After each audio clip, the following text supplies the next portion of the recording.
Confidence is not about being the loudest person in the room. It's not about showing off, chasing approval, or trying to prove your worth to others. Real confidence is calm. It's steady. It's the quiet power that makes people stop and notice without you having to demand their attention. And the highest form of confidence is this: when nothing shakes you, nothing provokes you, and nothing controls you. Most people go through life reacting to everything, to criticism, to rejection, to chaos, to the opinions of others. And every reaction takes away a piece of their power. But when you learn to react to nothing, you stop giving away your energy. You become untouchable. You move through the world with a kind of presence that is both rare and dangerous, the kind of confidence that cannot be faked. In this audiobook, we will break down exactly how to build that kind of confidence. You will learn how to silence self-doubt, control your emotions, detach from outcomes, and carry yourself with the authority of someone who needs nothing and fears nothing. Each chapter will give you practical steps and timeless truths that, if applied, will transform not just how you feel about yourself but how the world responds to you. This is not about pretending. This is about becoming. So take a deep breath, clear your mind, and prepare to step into the strongest version of yourself. Let's begin. Chapter 1. Stop explaining yourself. One of the fastest ways people drain their confidence is by constantly explaining themselves. Think about it. How many times have you found yourself giving long, unnecessary explanations just so people wouldn't judge you? Maybe you were late and instead of simply saying thank you for waiting, you launched into a 5-minute speech about traffic, your alarm, or how your phone died. Or maybe someone questioned one of your decisions and you felt the need to justify every detail just to feel understood. Here's the truth. Confident people don't do that. They don't live in apology mode. They don't scramble to prove themselves to everyone. Why? Because they know their worth is not up for debate. When you stop explaining yourself, you instantly project strength. Your words carry more weight. Your presence commands more respect. Now, I'm not saying you should become rude or dismissive. This isn't about arrogance. This is about knowing when to keep it short, clear, and firm. Instead of justifying every move, you learn to stand by your choices. If someone asks why you're doing something, you don't need a full essay. A simple, confident response is enough. Think about how powerful it feels when someone says, "I chose this because it's right for me." And then stops. No over-explaining, no backpedaling, just calm certainty. That's confidence. Every time you explain yourself unnecessarily, you send a silent message. I need your approval to feel okay. But every time you keep it short and let your choice stand on its own, you send a louder message. I don't need your permission. Here's a challenge for you for the next week. Catch yourself in the act. The moment you start piling on excuses or long explanations, stop. Replace them with something simple, firm, and direct. I can't make it. I've decided to go this way. That doesn't work for me. And then be silent. Let the silence carry the weight of your confidence. At first, it will feel uncomfortable. You'll feel the urge to fill the space, to justify, to soften your words. But with practice, you'll discover something life-changing. The less you explain, the stronger you feel. People begin to take you more seriously, and most importantly, you begin to take yourself more seriously. Dangerous confidence begins with this small but powerful shift. Stop explaining. Stop over-justifying. Trust your choices. Stand by your words. Because the moment you no longer feel the need to explain yourself to everyone, you've already taken your first step toward becoming untouchable. Chapter 2. Master your inner voice. If you want to become dangerously confident, you have to start with the voice that speaks the most to you, the one in your own head. That voice is either your greatest weapon or your biggest enemy. It's either building you up or it's tearing you down. And here's the thing most people never realize.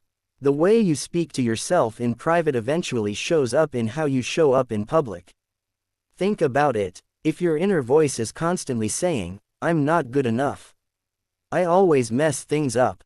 People are probably judging me," how do you think you'll act when you walk into a room? Nervous, hesitant, small. But if your inner voice says, I can handle this. I've done harder things before. I'm exactly where I need to be. You walk into the same room, taller, calmer, and sharper. Same person, different voice.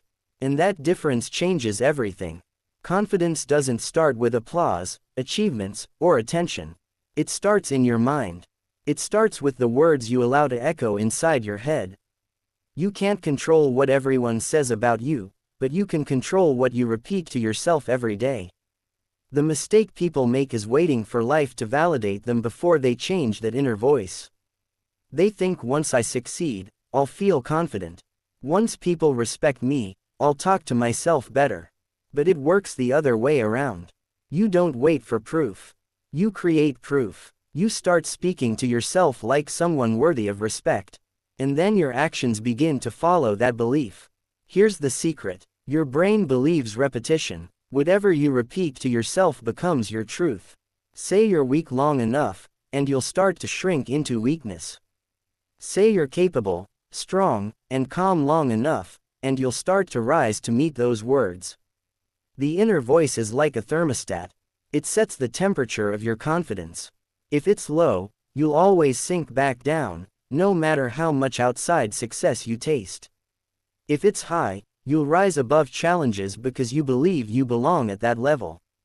So, how do you master this inner voice? Start by catching it in the act. Pay attention to the quiet lines you whisper to yourself during the day. When you mess up, do you say, I'm so stupid? Or do you say, that's okay? I'll do better next time. When you look in the mirror, do you find every flaw? Or do you remind yourself that you're showing up, you're improving, and you're worthy? These small moments shape everything. The goal isn't fake positivity. You don't have to tell yourself you're perfect. Dangerous confidence isn't about lying to yourself. It's about speaking with strength, even when things aren't perfect. It's about choosing words that build, not words that destroy. For example, instead of I can't handle this, you say this is hard, but I'll figure it out. Instead of I always fail, you say every setback teaches me something that makes me stronger. When you start directing your inner voice, instead of letting it run wild, you'll notice something powerful. You'll stop reacting so harshly to challenges, criticism, and rejection. Why? Because your mind is already trained to back you up. It becomes your strongest ally instead of your worst critic. Let me give you a challenge. For the next 30 days, every morning, tell yourself 3 things out loud. I respect myself. I can handle anything that comes today. I don't need anyone's approval to move forward. It may feel awkward at first, but say those lines every day and watch how your body starts to carry them. Watch how your energy changes in conversations. Watch how you walk into situations differently. Your inner voice is the foundation of your confidence. Master it and you won't just appear confident, you'll feel it in your bones. And once you feel it, no one can take it from you. Because here's the truth. Confidence isn't what happens when others believe in you. Confidence is what happens when you believe in yourself first. And that belief begins with the voice inside your head. Chapter 3. Build respect before confidence. Every kind of lasting confidence starts with one simple truth. You cannot feel powerful if you don't respect yourself first. Respect is the foundation. Without it, confidence is nothing more than an act. A mask you wear to convince others while deep down you're still unsure. But when you build real self-respect, confidence stops being an act, it becomes who you are.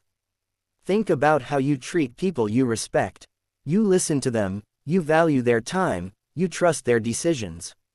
Now ask yourself honestly, do you treat yourself the same way? Or do you cut yourself down with criticism?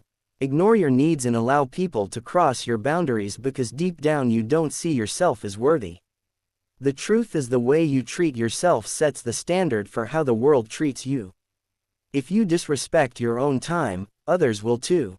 If you speak poorly to yourself, you'll tolerate others speaking the same way. But when you start showing your self-respect, when you hold yourself to a higher standard, people around you sense it. They respond differently. And that is where dangerous confidence begins to take shape. Self-respect doesn't come from big achievements. It comes from the small daily choices that tell your mind, I matter. Keeping promises to yourself, following through when you say you'll do something, not settling for situations that go against your values. Each act of respect you show yourself builds strength inside you. When you wake up early because you said you would, that's respect. When you walk away from a toxic conversation instead of trying to win approval, that's respect. When you set a boundary and hold it, that's respect. Every one of these choices may look small on the outside, but together they create the deep, unshakable feeling that you can trust yourself. And once you trust yourself, confidence flows naturally. Here's the key: respect yourself first, and the world has no choice but to adjust. You no longer beg for recognition. You no longer explain or prove your worth. You know it, and because you know it, others see it. So if you want to build confidence that lasts, don't start with fake pep talks. Start with respect. Start with the way you talk to yourself, the way you carry yourself, and the way you hold yourself to a higher standard. Confidence without respect is empty. But respect that is practiced every day will eventually overflow into confidence so strong it cannot be broken. And once you've built that, no one can take it away. Chapter 4: Kill the need for approval. One of the biggest traps that steals confidence is the constant need for approval. You know what I mean. That itch inside that asks, do they like me? Do they agree with me? Am I good enough in their eyes? It's subtle, but it controls so many people's lives. They dress not for themselves but for what others might say. They post on social media not to share but to be validated. They chase compliments, avoid criticism, and feel crushed when someone doesn't clap for them. Here's the problem: when your confidence depends on approval, it will always be fragile because approval can be given and approval can be taken away. One moment people are cheering for you, the next moment they're criticizing you. And if your self-worth rises and falls with their reactions, you'll live like a puppet pulled by strings you can't control. The truth is, no one in this world owes you approval. And no one's opinion should have the power to define you. When you kill the need for approval, you free yourself. You stop chasing applause and start focusing on living with authenticity. You stop bending your life to fit other people's expectations and start building a life that feels right to you. That's where dangerous confidence comes from. Think about the people you admire the most. Are they the ones who try to please everyone, or are they the ones who stand firm even when people disagree? It's always the second group, because real strength is not in being liked by all.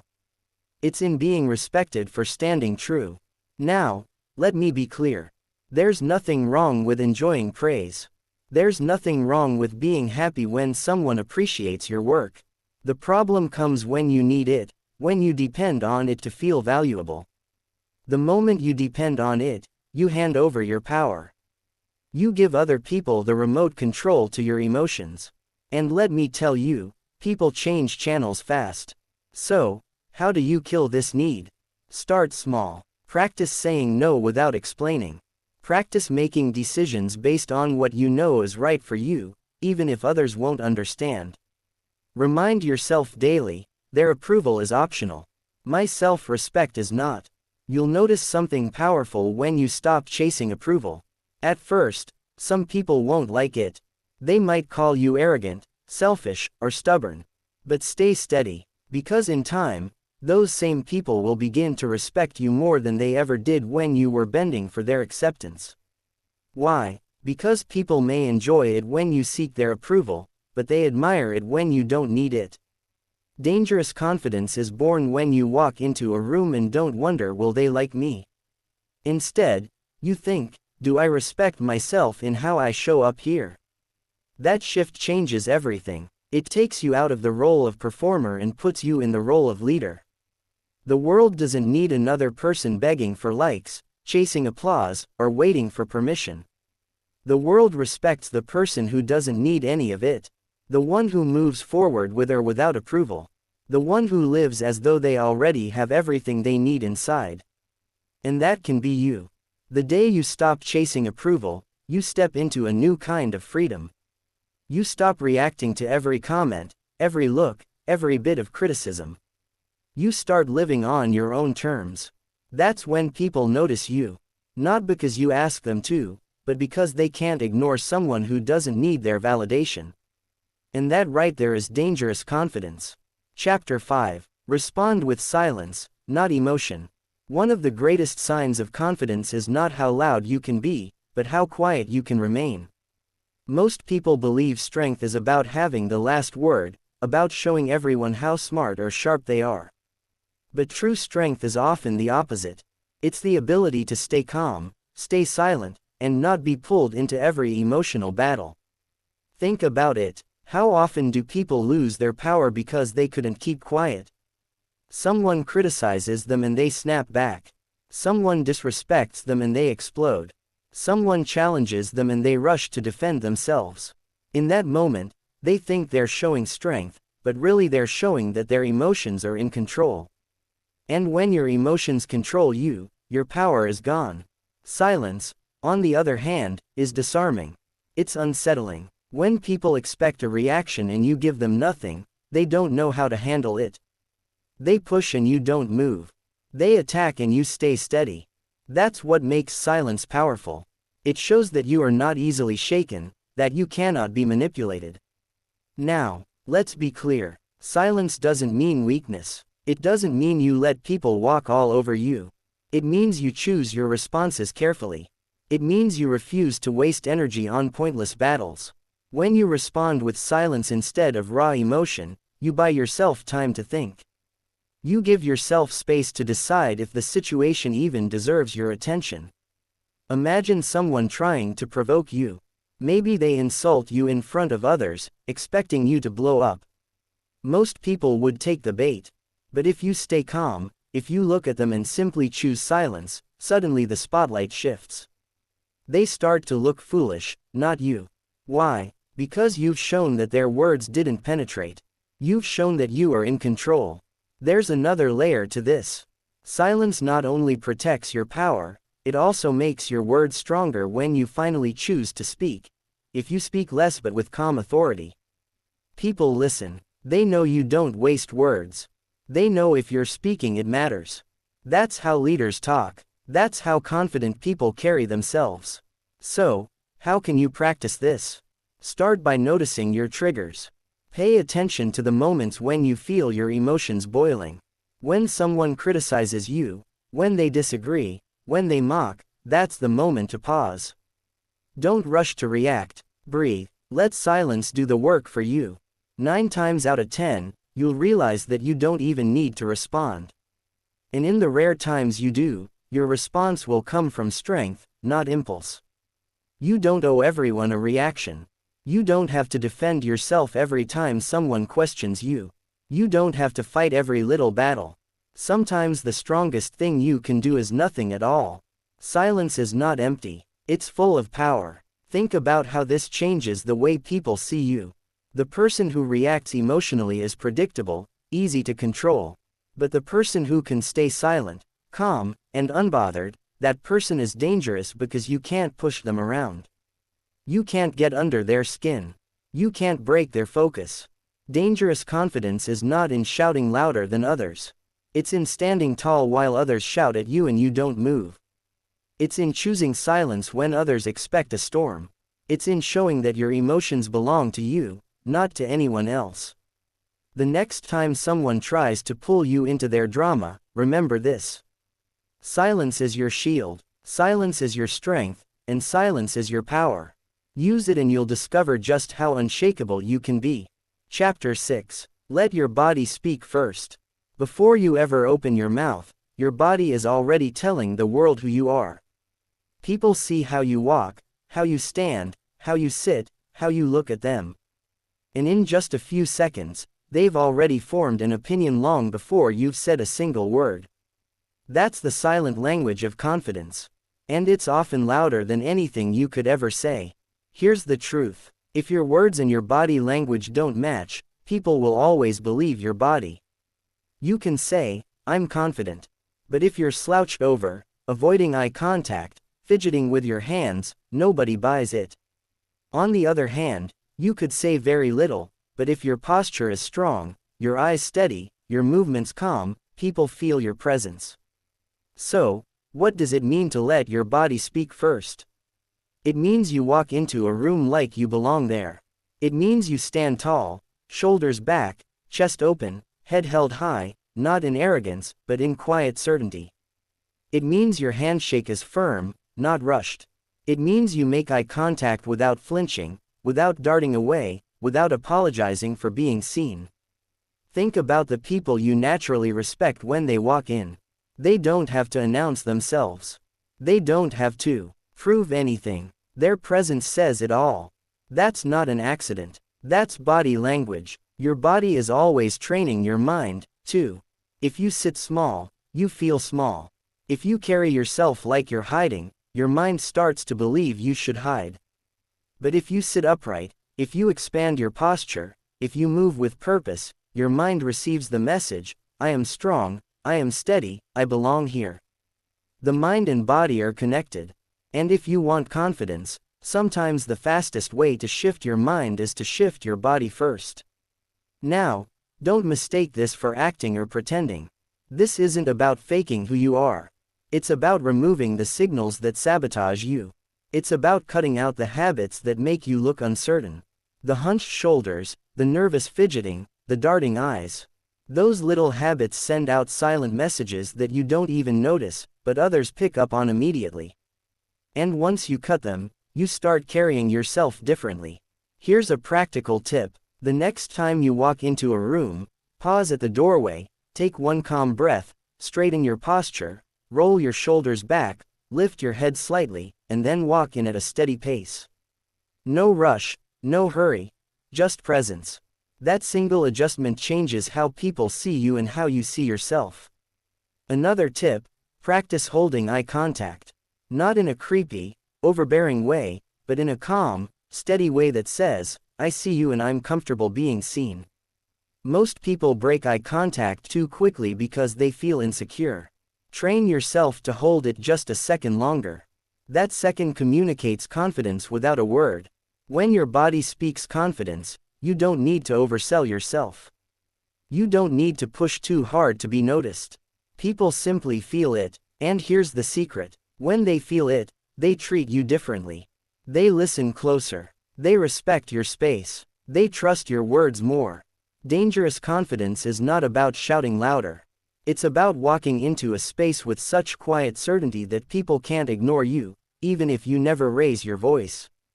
Your body tells the story before your mouth ever does. So, let your body speak first. Train it to send the right message. Walk tall. Sit steady. Look people in the eye. Move with intention. Because when your body communicates strength, your words only need to confirm what people already believe, that you are someone worth listening to. Chapter 7. Stop reacting, start leading. Most people live their lives in reaction mode. Something happens and they respond. Someone criticizes them and they defend themselves. Someone disrespects them and they snap back. Someone praises them and suddenly they feel good about themselves. They are constantly at the mercy of whatever comes their way. That's not confidence. That's dependency. And as long as you're reacting, you're not leading. Think about it. The person who reacts is always one step behind. They're letting the world dictate their mood, their energy, their choices. But the person who leads, they set the tone. They decide the direction. They don't wait to see what happens before they act. They create what happens. That's the difference between living as a follower of circumstance and living as the leader of your own life. Here's the hard truth. When you react to everything, people learn how to control you. They push your buttons and you respond right on cue. They know what words will make you angry, what actions will make you defensive, what silence will make you insecure. But when you stop reacting, when you stay calm and steady, suddenly those same people lose their grip. They can't manipulate you anymore. That's where confidence begins to look dangerous because you become untouchable. Leading doesn't always mean leading others. It starts with leading yourself. It means choosing your actions instead of letting them be chosen for you. It means setting the pace instead of trying to keep up with someone else's. It means asking yourself, what do I want to create here? Instead of how should I respond to what just happened, let's make this practical. Imagine you're in a meeting and someone challenges your idea. The reactive person defends themselves right away, sometimes even with anger. The leader pauses, listens, and calmly responds with clarity, or sometimes chooses not to respond at all, but to redirect the conversation back to the bigger picture. That single choice shifts the whole energy of the room. Or think about relationships. When you're reacting, you're constantly adjusting to someone else's moods. If they're upset, you're upset. If they're happy, you're happy. But when you lead, you set the emotional tone. You stay steady regardless of their swings. And often they follow your calm instead of you following their chaos. Leadership is not about controlling others. It's about controlling yourself so completely that you influence everything around you. People naturally follow those who are steady, who are clear, who are not tossed around by every little wave. And you don't need a title, a position, or a spotlight to be that person. You just need discipline over yourself. So, how do you shift from reacting to letting? Start by slowing down. Don't give your emotions the driver's seat. Pause before you respond. Ask yourself, what outcome do I want here? And how can I create it? That 1 second of thought can completely change your direction. Next, set intentions before situations even happen. If you're about to walk into a stressful environment, decide in advance, I will remain calm. I will speak clearly. I will not let anyone push me off balance. When you enter with that mindset, you lead the situation instead of reacting to it. And finally, remember this. Leading isn't about proving yourself. It's about owning yourself. You don't have to win every argument. You don't have to control every detail. You just have to control you. That calm, centered control is magnetic. People can feel it. They start looking to you without you ever asking for it. Dangerous confidence is born when you stop giving the world the power to dictate your actions. When you stop reacting to everything and start leading with intention, you rise above the noise. You stop playing defense and start directing the game. And once you make that shift, you're no longer at the mercy of life. Life is at the mercy of you. Chapter 8. Embrace discomfort until it feels normal. Confidence is not built in comfort. It's built in the uncomfortable places most people try to avoid. Think about it. The moments that made you stronger were never the easy ones. They were the ones where you felt nervous, unprepared, maybe even afraid, but you stepped forward anyway. That's where growth lives. That's where dangerous confidence is born. Most people spend their lives running from discomfort. They choose what feels safe, what feels familiar, what doesn't stretch them too much. But the problem with that approach is simple. If you always choose comfort, you never expand. You stay the same. You play small. And deep down, you know it. That's why so many people secretly feel insecure, because their lives have no proof of their own strength. Confidence is not about telling yourself you're strong. It's about putting yourself in situations that show you that you are. When you embrace discomfort, you collect evidence. Every time you step into the unknown, every time you do something that scares you a little, you walk away with proof. I can handle this. And the more proof you gather, the more unshakable you become. Here's the secret. Discomfort doesn't go away. You never reach a point where life stops testing you. But you can train yourself to get comfortable being uncomfortable. That's the shift. Instead of seeing discomfort as danger, you start seeing it as training.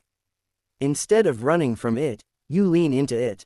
And soon what used to terrify you feels normal. Think about the first time you tried something new. Maybe speaking in front of a group, starting a project, or walking into a room full of strangers. You probably felt nervous, maybe even shaky. But if you kept doing it, the fear faded. It became easier. Why? Because repetition rewires your brain. What once felt impossible becomes routine. That's the power of embracing discomfort. So, how do you start? Begin small. Push yourself into situations that stretch you just beyond your comfort zone. Speak up in a meeting when you'd normally stay quiet. Strike up a conversation when you'd normally avoid it. Take on a challenge you'd usually decline. Every little push builds your capacity, then go bigger. Take on goals that scare you, not because you might fail, but because they'll force you to grow. The gym teaches this principle well. If you only lift what's easy, you never build muscle. The growth happens when you pick up something heavy, when your body shakes, when you feel the strain. Life works the same way. Your mental and emotional muscles only grow under resistance. And here's what's beautiful. The more you embrace discomfort, the more resilient you become. You stop being afraid of failure because you faced it before. You stop avoiding challenges because you've proven you can rise through them. You stop doubting yourself because you have evidence that you can survive what others can't. That's the root of confidence. Not words but lived experience. So the next time you feel fear creeping in, pause and reframe it. Instead of saying, "I don't want to feel this," tell yourself, "This is where I get stronger." That simple shift changes everything. Suddenly discomfort is not the enemy. It's your greatest teacher. Dangerous confidence is not about living an easy life. It's about living a life that constantly stretches you, constantly grows you, constantly reminds you of your own power. Embrace discomfort. Seek it. Live in it until it feels normal. Because once you do, nothing the world throws at you will ever feel too big. You'll have trained yourself to thrive where others retreat. And that's when people begin to notice that quiet, steady power in you, the kind of confidence that cannot be broken. Chapter 9. Speak less, command more. Have you ever noticed how the most powerful people in the room are usually the quietest? They don't rush to fill every silence. They don't try to dominate the conversation with endless words. Instead, they wait. They listen. And when they finally do speak, everyone leans in. That is not an accident. That is confidence. Most people talk too much because they're uncomfortable with silence. They're afraid if they don't keep speaking, they'll lose attention or worse, they'll be forgotten. So they pile on words, explanations, and stories, hoping to convince people of their worth. But here's the reality. The more you talk without purpose, the weaker your words become. Confidence is not about how much you say. It's about how much weight your words carry. And the way to give your words weight is simple. Speak less, mean more. Every sentence should have intention. Every response should have calmness. Every pause should remind people that you're not rushed, not desperate, not trying too hard. Think about this. When someone speaks constantly, people tune them out. But when someone holds back, speaks only when it matters, people pay attention. Silence builds anticipation. Few words, delivered with clarity, build authority. That's why leaders, true leaders, are never chatterboxes. They don't waste energy trying to be heard. They conserve energy and use their words like a sharp blade. Precise, direct, effective. So, how can you practice this? First, slow down. Don't rush to answer every question immediately. Give yourself a moment. That pause alone communicates confidence. It shows you're not scrambling for approval. You're choosing your response carefully. Second, trim the excess. Instead of long explanations, give simple, strong statements.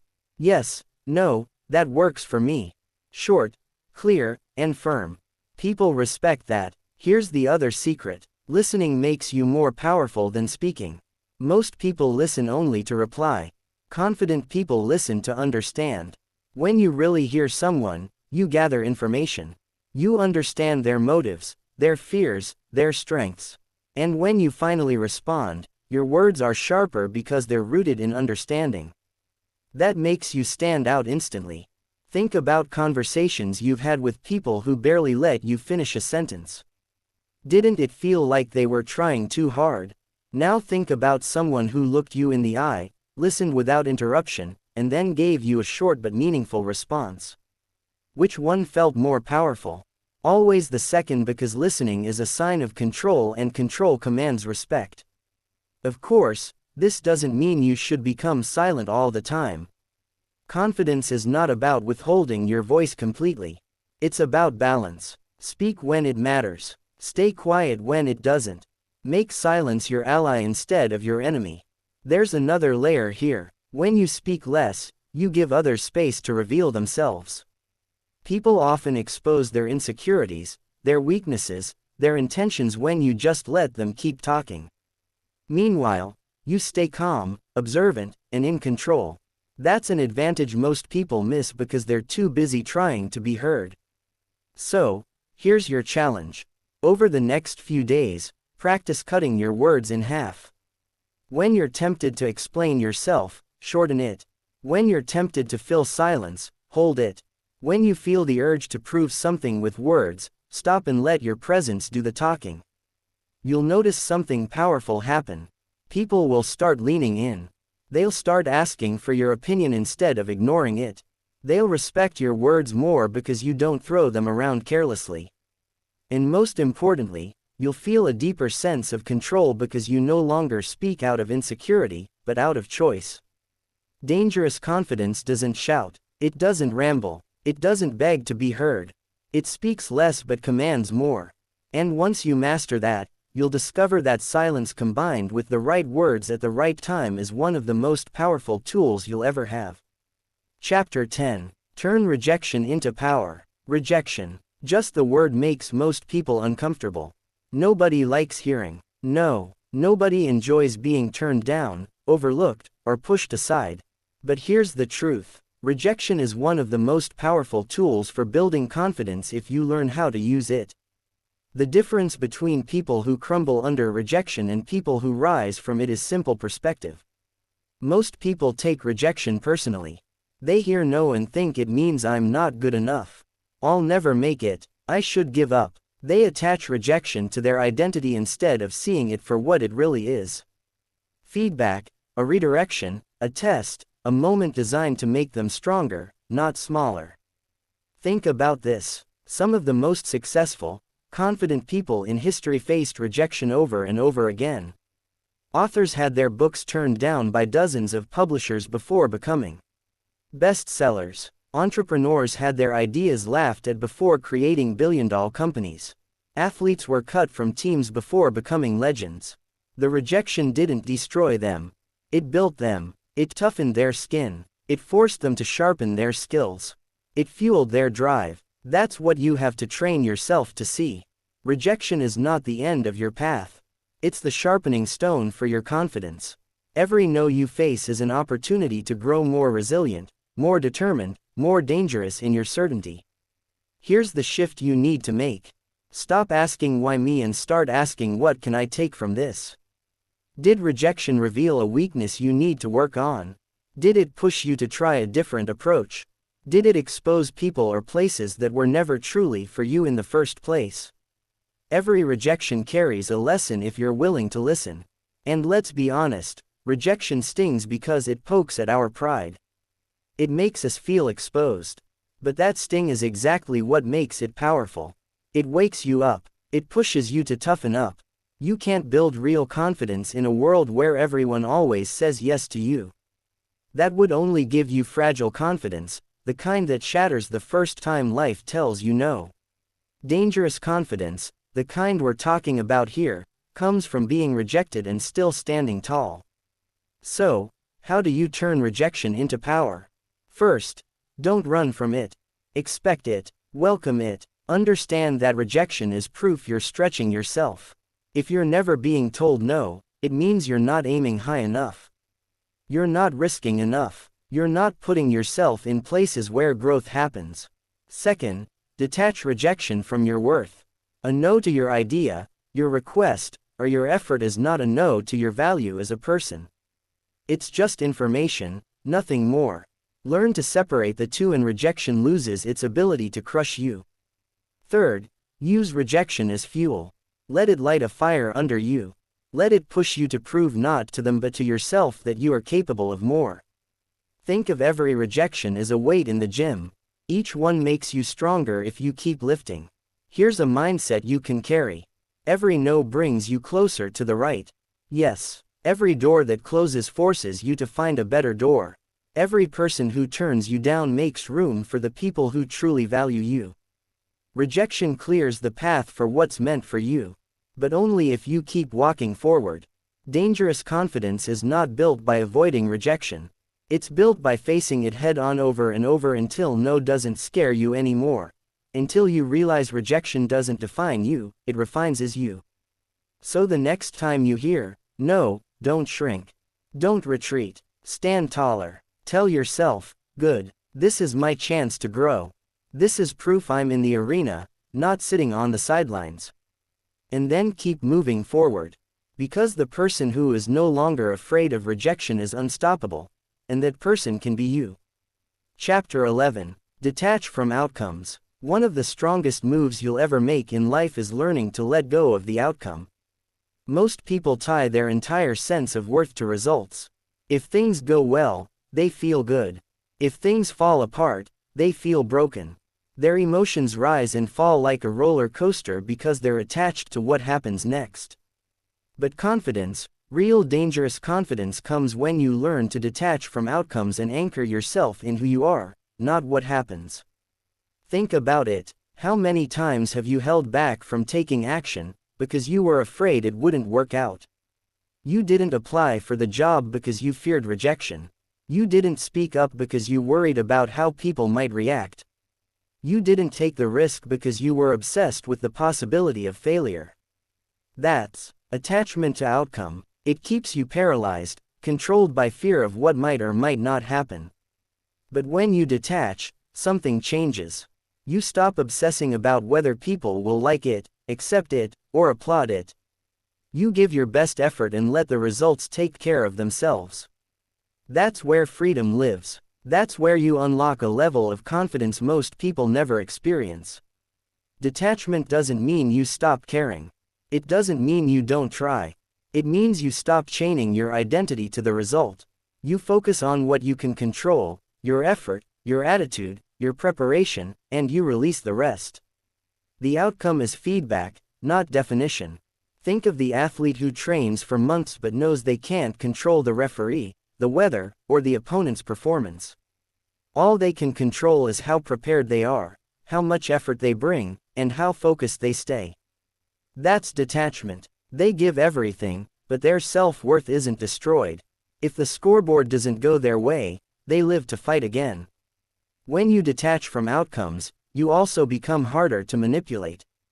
People can't dangle rewards in front of you to control your actions. They can't threaten you with loss to make you desperate.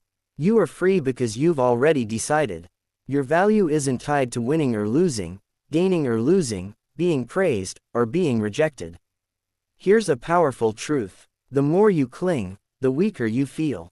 The more you need something to happen a certain way, the more anxious and insecure you become. But the moment you let go, the moment you say, whatever happens, I'll be fine, you gain strength. You act with more calm, more focus, more certainty. And ironically, that's usually when you perform your best because you're no longer strangled by fear of the result. So, how do you practice this? Start by shifting your language. Instead of saying I have to win, say I'll give my best and whatever happens I'll learn. Instead of saying I need them to like me, say I'll show up as myself and the right people will respect that. Small shifts in language remind your mind that your value is not tied to the outcome. Next, focus on process over result. Build habits, routines, and standards that you control. If you want confidence in your work, don't obsess about the final product alone. Focus on doing the work consistently. If you want confidence in relationships, don't obsess over how others respond. Focus on showing up with authenticity and honesty. When you build your confidence on process, outcomes become secondary. And finally, remind yourself of this. You've survived every bad outcome in your life so far. Every failure, every disappointment, every rejection, you're still here, stronger, wiser, sharper. That's proof you don't need perfect results to be okay. You just need resilience. Dangerous confidence doesn't come from controlling outcomes. It comes from controlling yourself and trusting that whatever the result, you'll adapt, you'll grow, and you'll keep moving forward. So, stop gripping so tightly. Give your best, stay true to yourself, and then let the outcome go. Because the moment you detach from results, you step into a new kind of freedom, the kind of confidence that nothing and no one can shake. Chapter 12. Set boundaries without apology. Confidence is not only about how you carry yourself in public. It's also about how you protect yourself in private. One of the clearest signs of true confidence is the ability to set boundaries and hold them without apology, without guilt, and without flinching. Boundaries are not walls. They are lines that protect your time, your energy, and your self-respect. And if you don't set them, the world will gladly run right over you. Here's the reality. People will always take as much as you allow. If you give unlimited time, they'll take it. If you let them interrupt you, they'll keep doing it. If you never say no, they'll expect yes forever. That's not because people are always cruel. It's because human nature pushes against limits. And if you don't have limits, you'll always feel drained, resentful, and powerless. Confidence means you know your value. And when you know your value, you protect it. You don't throw your time away on things that don't matter. You don't allow toxic people to drain you. You don't keep saying yes when you know inside your answer should be no. Saying no doesn't make you selfish. It makes you strong. It proves that you respect yourself enough to protect your peace. Think about how many times you've said yes just to avoid conflict. Maybe you agreed to plans you didn't want, took on work you couldn't handle, or allowed someone to speak to you in a way that made you feel small. Each time you did, a little piece of your confidence weakened, not because of what they did, but because of what you allowed. Confidence grows when you decide, this is where I draw the line. And here's the key, you don't need to justify your boundaries. Too often people overexplain. They say, I'm sorry. I can't, because followed by a long list of reasons, but the truth is no is a complete sentence that doesn't work for me. I'm not available. I've decided not to do that. Short, calm, and unapologetic. That's strength. That's clarity. At first, setting boundaries feels uncomfortable. You'll feel guilty. You'll worry people will think you're cold or unkind. But over time, you'll realize something important. People actually respect you more when you have boundaries. They may not always like it in the moment, but they learn to take you seriously. They see that you are not easily manipulated, not desperate for approval, not willing to sell your peace for temporary comfort. And here's the bonus. The right people, the ones who genuinely care about you, will respect your boundaries. They'll honor them. They'll even admire them. It's the wrong people, the ones who want to take advantage, who will be upset. So when someone gets angry at your boundary, take it as confirmation that the boundary was necessary. Setting boundaries is not about pushing people away. It's about protecting your space so you can give your best to the things that truly matter.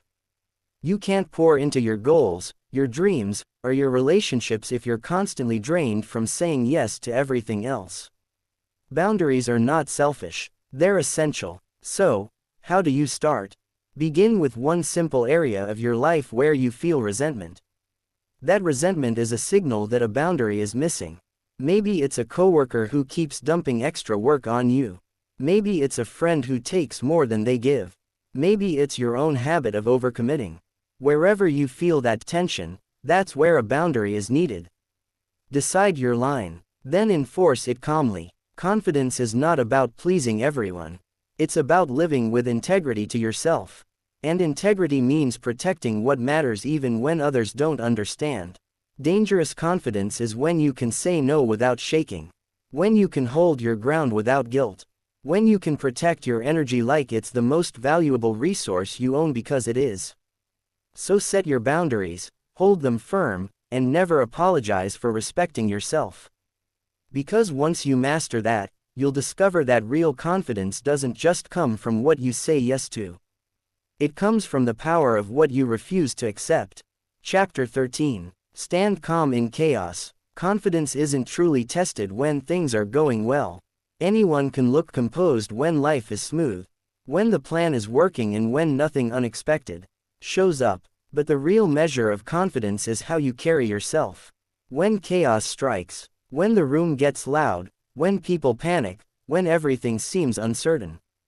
That's when true confidence either collapses or shines. Most people fall apart in chaos. They rush, they panic, they overreact, their emotions take control and they make poor decisions because they're desperate to fix everything at once. But the ones who stand out, the ones who earn respect without even trying, are those who stay calm. They slow down when everyone else speeds up. They breathe when everyone else holds their breath. They keep their voice steady when everyone else is shouting. That calmness is rare, and that's what makes it powerful. Think about how you feel around someone who stays composed in stressful situations. You feel safer. You feel like things will be okay. Even if they aren't yet, their calm transfers to you. That's the power of presence. And the good news is you can train yourself to become that person. It starts with recognizing that chaos itself doesn't break people. Their reaction to chaos does. The event might be messy. The challenge might be tough. But it's your response that decides whether you crumble or rise. If you allow yourself to get swept up in the storm, you lose control. But if you anchor yourself in calm, you take control back. So, how do you do it? Begin with your breathing. When chaos hits, your body's natural instinct is to tense up, breathe shallow, and prepare for fight or flight. That's when you must take control of your breath. Slow, steady breathing tells your body, I am not in danger. I am in control. That one small act creates space between the chaos and your reaction. Next, manage your pace. In stressful situations, people tend to rush as if speed will solve everything. But rushing often leads to mistakes, and mistakes create more chaos. The confident person doesn't hurry. They move deliberately with clarity. Their pace communicates, I am steady, I am not rattled. Then keep your voice low and calm. Chaos feeds off noise. If you match that noise with panic, you add fuel to the fire. But if you speak slower, softer, more grounded, people listen. You instantly shift the energy. Even if you don't have all the answers, your calm tone reassures others and positions you as someone to trust. Standing calm in chaos is not about pretending nothing is wrong. It's about refusing to let the chaos own you. It's about keeping your center when everything around you tries to pull you off balance. And when you do this consistently, people begin to notice. They see you as reliable. They see you as strong. They see you as a leader. Even if you never asked for the role. But here's the deeper truth. Staying calm in chaos isn't just for others. It's for you. Because every time you stay grounded when life gets messy, you remind yourself of your own strength. You prove to yourself that storms don't break you, they reveal you. And that proof builds a confidence that lasts far beyond the moment. So the next time life throws chaos your way and it will pause, breathe, slow down, anchor yourself, decide in that moment that you will not be another panicked voice in the storm. You will be the calm in the room, because dangerous confidence doesn't scream in chaos. It doesn't run. It doesn't collapse. It stands tall, steady, and calm no matter how loud the storm gets. And when you master that, nothing in this world can truly shake you. Chapter 14. Train until skill becomes certainty. Confidence isn't magic. It doesn't appear out of thin air. It isn't just a mindset or a positive affirmation whispered in the mirror. Real lasting confidence is built on something much deeper.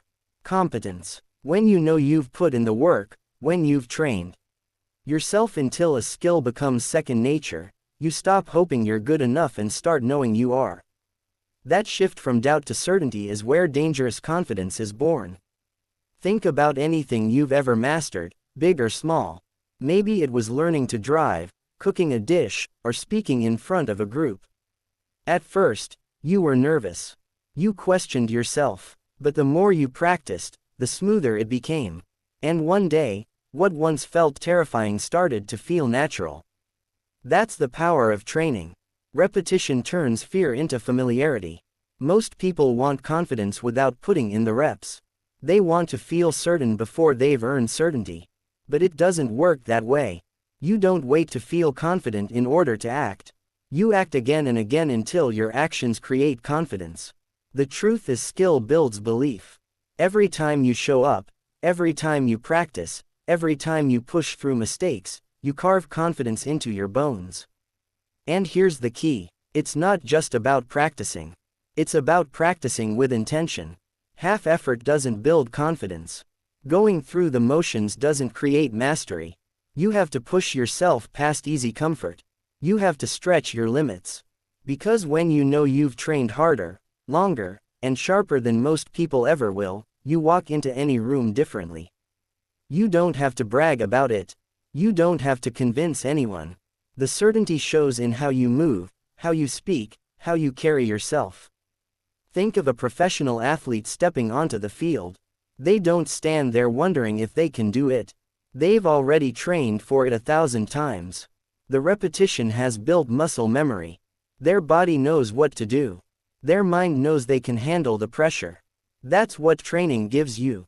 Certainty that no one can take away. Now imagine applying that same principle to your own life, to your career, to your communication, to your relationships.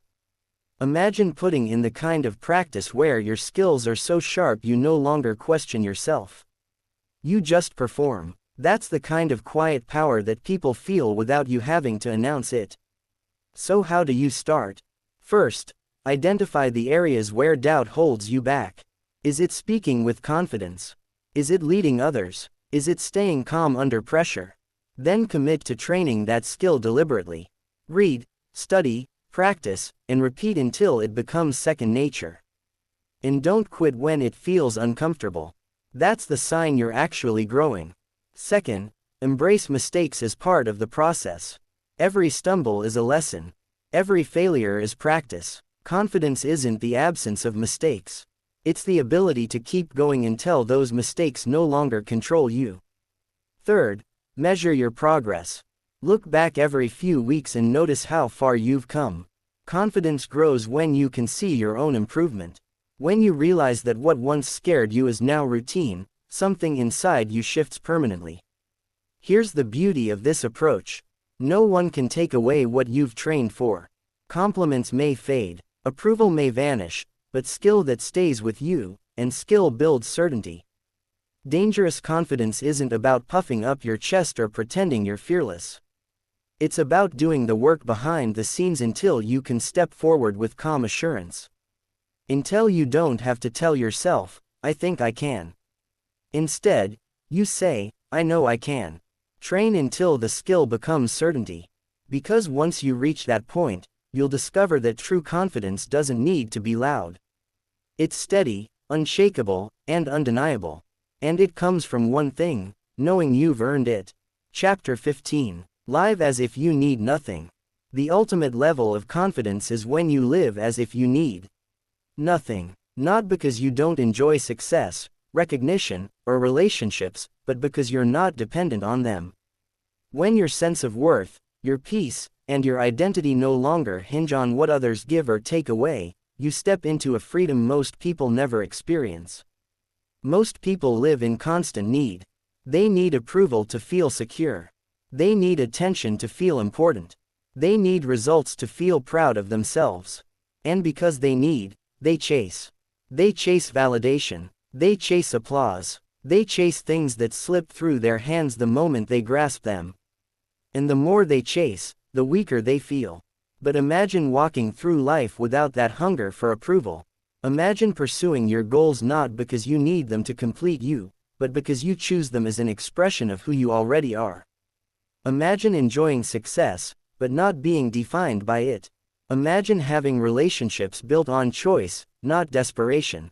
That's what it means to live as if you need nothing. It doesn't mean you stop caring. It doesn't mean you isolate yourself or reject good things. It means you build yourself up so strongly on the inside that you don't crumble if those things disappear. You carry your own validation, your own peace, your own power. That's what makes you dangerous because no one can use need against you. Think about it. When someone desperately needs approval, they can be manipulated. When someone desperately needs money, they can be bought. When someone desperately needs love, they will settle for less than they deserve. Need is weakness. But when you move as if you already have everything you need within yourself, you cannot be controlled. You cannot be bribed. You cannot be broken. This is the mindset of the strongest leaders, the most unshakable people. They enjoy success, but they're not enslaved by it. They enjoy relationships, but they're not defined by them. They enjoy progress, but they don't collapse if they face setbacks. Their identity isn't tied to outcomes, approval, or possessions. Their confidence flows from within, not from outside. So, how do you start living as if you need nothing? Begin by shifting your focus inward. Instead of asking, "What can people give me?" ask, "What can I give myself?" Respect, discipline, purpose. These are things no one can hand you, but you can build them daily. The more you provide for yourself, the less you crave from others. Next, practice gratitude. When you're grateful for what you already have, you stop obsessing over what you lack. Gratitude kills desperation. It reminds you that you're already rich in ways that matter, in lessons, in growth, in resilience. And finally, remind yourself that everything external is temporary. Money can be lost. Applause fades. People come and go, but who you are, what you stand for, and how you carry yourself, that's permanent. Build your foundation on that, and you'll never fear loss. Living as if you need nothing doesn't make you cold. In fact, it makes you more magnetic. People are drawn to those who don't beg for attention, who don't cling, who don't try too hard. Why? Because neediness repels, but strength attracts.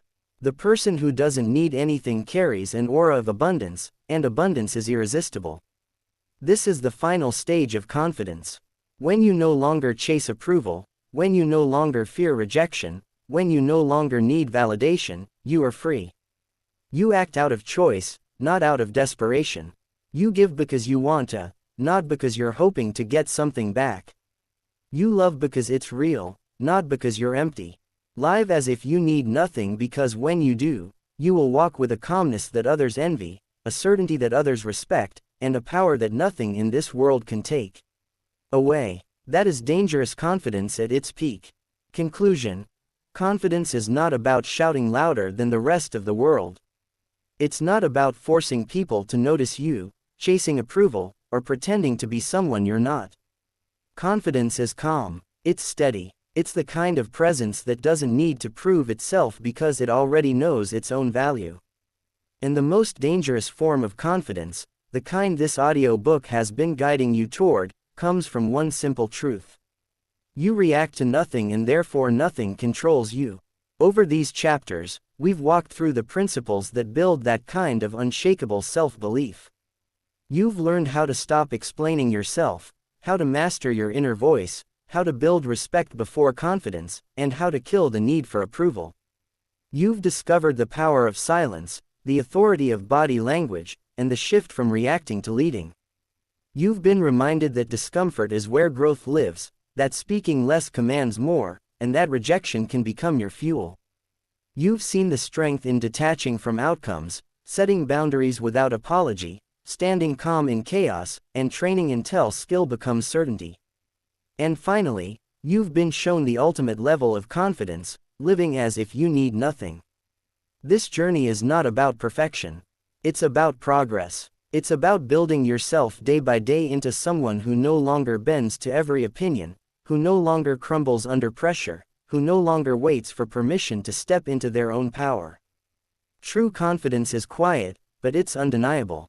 It doesn't need to announce itself because it's written in the way you move, the way you speak, and the way you carry yourself through the storms of life. So take these lessons and live them. Don't just understand them in theory. Apply them. Use them in conversations, in challenges, in the moments when life tries to shake you. And remember, this is not about becoming someone else. It's about becoming the strongest version of yourself. Because when you learn to react to nothing, you gain control over everything. You become untouchable. You become steady in a world full of noise. You become a person others can't ignore. Not because you demand attention, but because your presence itself commands it. That is the power of dangerous confidence. And it's already inside you, waiting to be claimed. Now go out and live it.